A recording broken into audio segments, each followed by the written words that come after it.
All right, so I'm going to be a little Nostradamus and make some prediction for you guys. Let's see if they play out.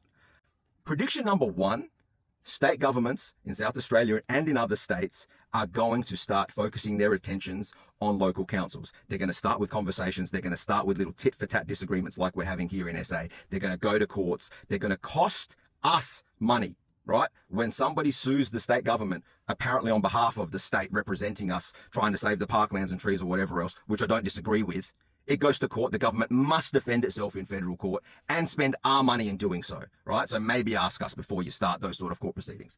But this isn't going to be the end of it, right? The discontent and the sentiment is deep enough and strong enough at every level of government, from local council to state to federal. This is going to snowball and it's going to keep going. And there's going to be reactions because politicians don't know how to predict. They don't know how to prevent. They only know how to react. After something's gone wrong, no sorries, no repents, no remorse, nothing. Just reacting and somehow trying to put out that fire. So what they're going to do is they're going to do things like Coots and Tonus in SA talked about and amalgamate councils, bring a couple of councils together, essentially making them smaller. What have I been saying? Local councils need to go. They need to reduce. At some point, federal government is going to run out of new taxes. They're also going to continue to run out of money because they simply can't spend it at a rate that equals the amount that's coming in. There will be a point at which they physically won't have any more taxes to increase, or even if they did, Australians just wouldn't be able to pay it. That's the sad reality. So what's going to happen then? Finally, they're going to look within. Magically, there's going to be royal commissions and investigations and statistics are going to turn up. And do you know what they're going to say?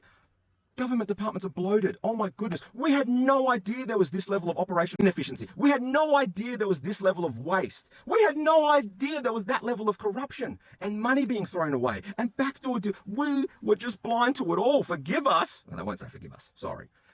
And they will shrink those entities. They will reduce the public workforce. It sucks, right? I've been saying in the last couple of posts that the public sector needs to reduce by 30%. I don't want a single person to lose their job or lose money, right?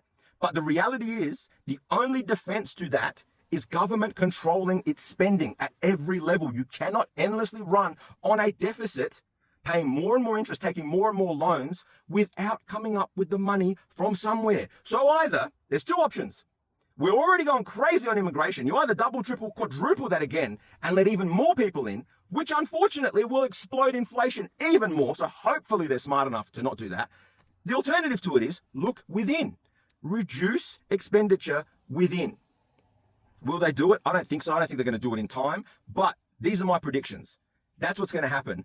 The issue that I have is I don't think it's going to happen fast enough. So if you're going to do it anyway, and if there's any pollies out there watching, start now. Just do us a favor. Before you break half the nation, take the action that you need to. Stop blaming us. Stand up. Man, women, everything in between, whoever you are in those seats, in those positions of power, stand up and do something. Be representative. I promise you, you will feel better at the end of the day when you put your head on that pillow, knowing that you've spoken and represented your constituents. Forget about your wages. Forget about protecting your buddies and whatever deals you've got. You won't have peace at the end of the night, at the end of your life. When that day comes, you will look back. And as much as you stand up there so confidently and lie to us all now, in those last moments, it'll all get stripped away and you look at yourself and you know you lived a life of scum. You were someone that put your foot on the throat of the Australian public, the people you're supposed to represent. Be better, do it now, don't wait. It shouldn't be people like me losing my mind having these conversations. I don't have any power. The guys on social media don't have any power. The journalists asking the questions on the news, in the newspapers, at the forums, at the debates, they don't even have any power, right? What we're doing is nothing. It's just lip flapping. The people that have the power continue to do nothing. Do something. Just do something.